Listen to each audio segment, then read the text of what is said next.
To Catch a Fly by Adam Thorogood. It was hot in the orchard as I worked, moving from tree to tree, checking for signs of blight.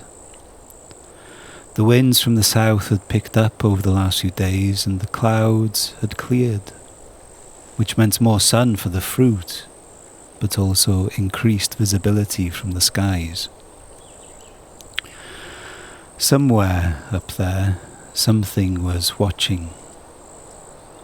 The eyes in the sky, or the big brother we called it. We'd seen the lights moving in the skies at night and heard tales of the stars falling out of the sky, wiping out whole villages or picking out solitary travellers. Gaps in the dust meant opportunities for observation. And normally we'd lie low during times when the clouds cleared, but we needed to make sure we had a good harvest this year. Winter had been tough in the caves, and we'd lost some of our number to starvation. The light breeze which had played across my cheeks in the morning had disappeared now, and the close, sticky warmth was back, just the weather for blight. We would soon be cloaked in dust again, and venturing upside would be out of the question. I just hoped these apples made it to harvest. The small fruits were just beginning to swell, but their flesh remained bitter until the heat made them sweet. We had nurtured these small wizened trees from seed and planted them in what we hoped looked like the random arrangement of a natural copse of desert thorn. Anything that looked too systematic from the skies would draw unwanted attention. Our hard work over the last few years was just beginning to pay off.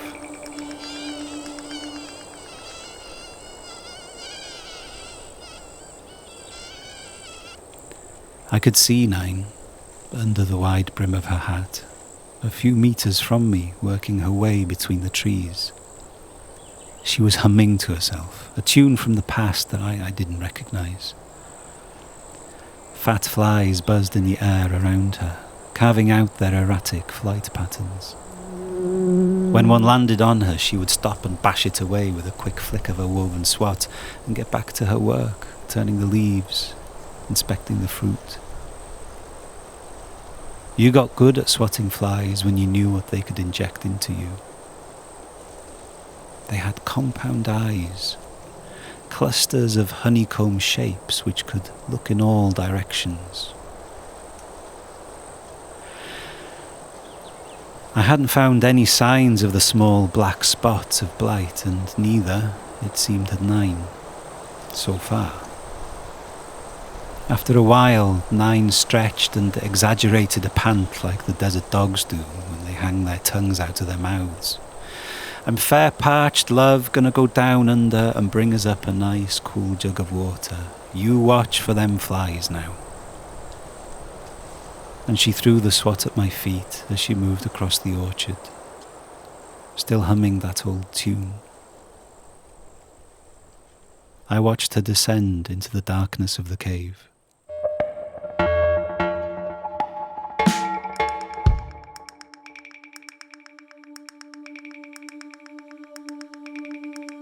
We lived in a cave system with an underground spring, hidden from view. "Under the radar," Tide used to say, although I never really understood what he meant. Nine and Tide had found it years ago after wandering for months in the desert.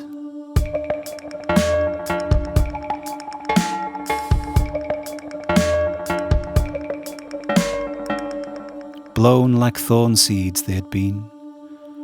Then some other families had joined them and it became a small community, banding together against the harshness of the desert, away from the disease and the coercion of the cities.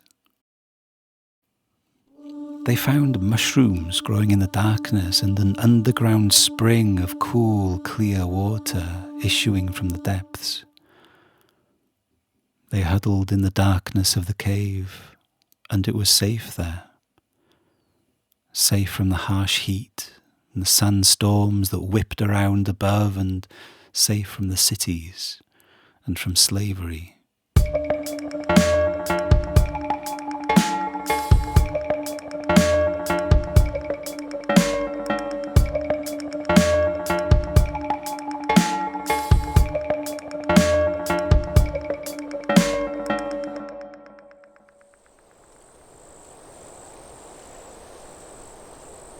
We lived here on the edge, a wild, dusty, dark life, but we were free. I'm too young to remember when everything broke down, when the weather became so erratic and extreme that the military imposed a lockdown and everyone had to stay put in the cities. Diseases spread like wildfire and lots of people died. People were prevented from moving around and had to stay in the cities and work for invisible masters. Nine and Tide had managed to escape with a group who used some stolen explosives to blow a hole in the city wall, and they ran, like dogs in the desert, drifting in the winds until they found our cave. I stopped my dreaming and got back to checking for signs of blight.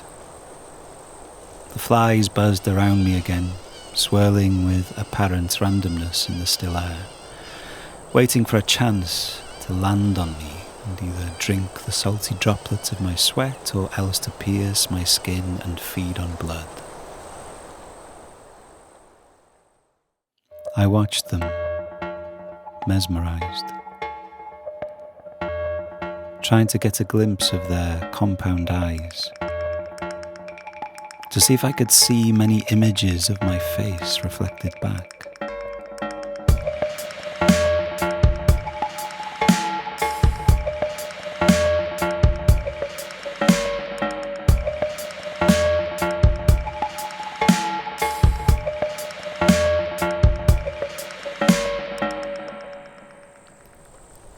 The flies danced in the heat as a gap appeared in the dense cloud, and the sun beat down again. One fly caught my eye. This one had a different flight pattern. In fact, it wasn't really moving at all. Instead, it was hanging in the air, holding its position, looking at me. I looked back, and I could see that it wasn't actually a fly, but a small piece of metal, just a bit bigger than my little fingernail, with a big shining eye at the front and rapidly rotating blades which looked like wings. In fact, it wasn't really moving at all. Instead, it was hanging in the air, holding its position, looking at me.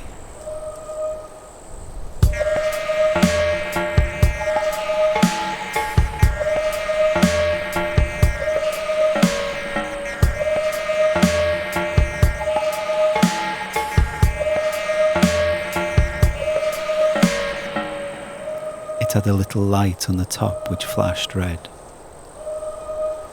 As I peered at it, the flashing of the light slowed and then just stayed on.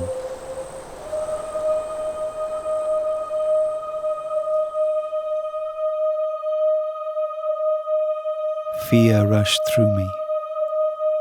I grabbed Nine's swat and bashed the thing away from me. It flew backwards with the force, and then the tiny whirring propellers kicked in and it found its position in the air again, righting itself. But it was confused.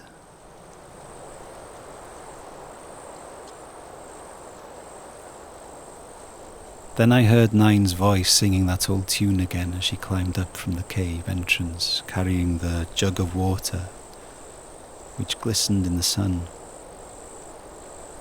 The knot fly span, the red light flashing again rapidly as this time it fixed on Nine, as it located and locked on. The flashing stopped. "Nine," I shouted. She looked up and the water in the jug sparkled in the sun. Then there was a blinding flash from the sky, like a spear of lightning, and 9 fell, and water cascading from the jug and soaking into the dry earth as I ran for the cave entrance.